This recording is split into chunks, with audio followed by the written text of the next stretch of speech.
I will never forget the first day of our first mission. We were driving in this van to a refugee camp in Lebanon, and we're kind of winding through these roads and, full of kind of broken down buildings with wires all jumbled up ahead. And I remember thinking to myself, we don't know how big this problem is. We don't know how many deaf kids there are.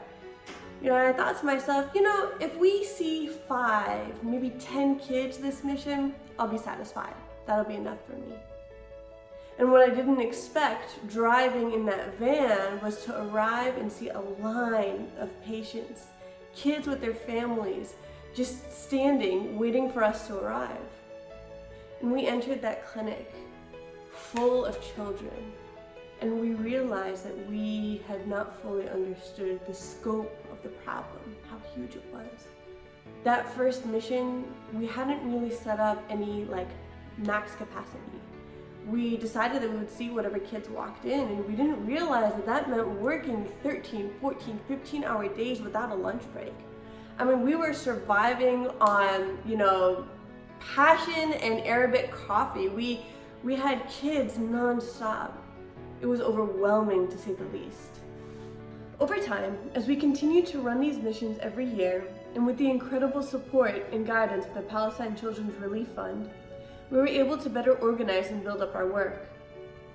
For every mission, we bring a team of language acquisition specialists and audiologists, all of whom are fluent in sign language, of course, and we coordinate with PCRF to set up makeshift clinics in camps across Lebanon and Jordan.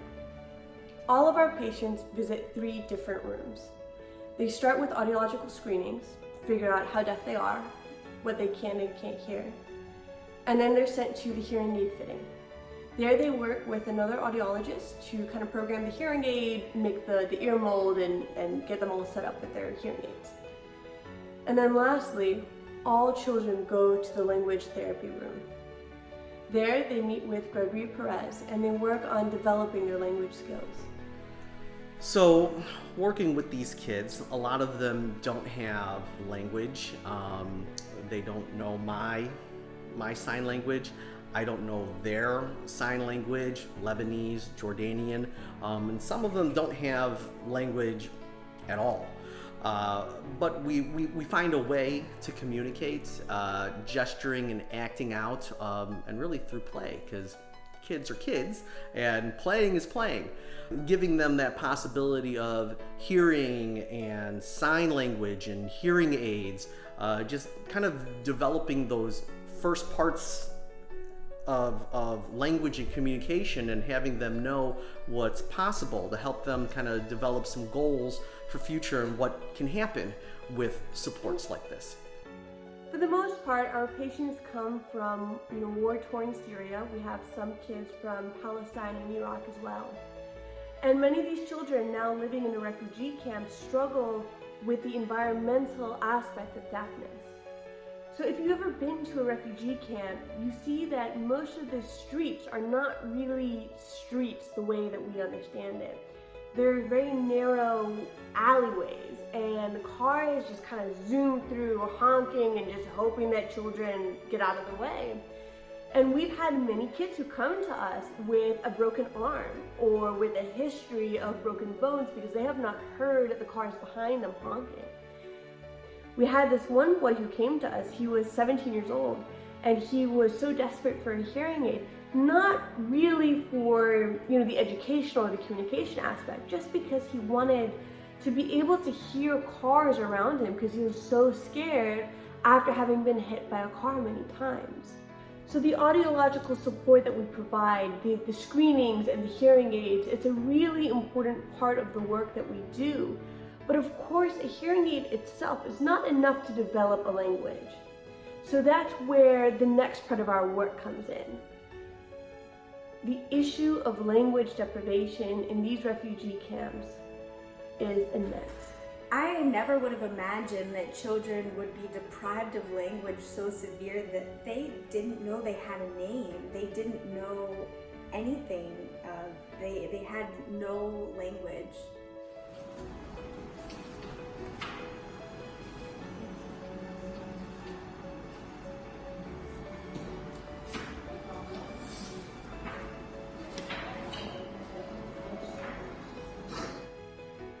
it can be really difficult to work with children who are severely language deprived.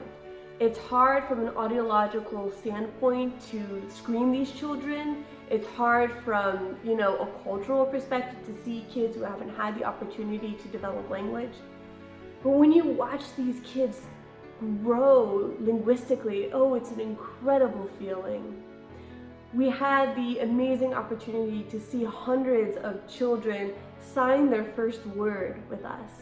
Kids learning to look at their parents and say, "I love you," and understand what that means, Kids learning their names. These kids are so old by the time they learn their names, but as soon as they get it, they have that identity that they've been craving for so long. It's a really, really inspiring feeling. It makes you want to come back. It makes you want to continue working with these children until every deaf child has that opportunity. The project is tough and the work is really hard and it's very overwhelming, but when you just think about the kids, and we're doing it for them, it's all for them, and when you think about that, it just makes it so much easier. One thing that really stuck out for me is seeing these kids who have grown up in war, who have just experienced so much struggle, but they just keep going. They play, they have fun, and it's really awesome to see that even though these kids have struggled, they still are happy and they still want to learn and have fun with us. Refugees matter. Language matters.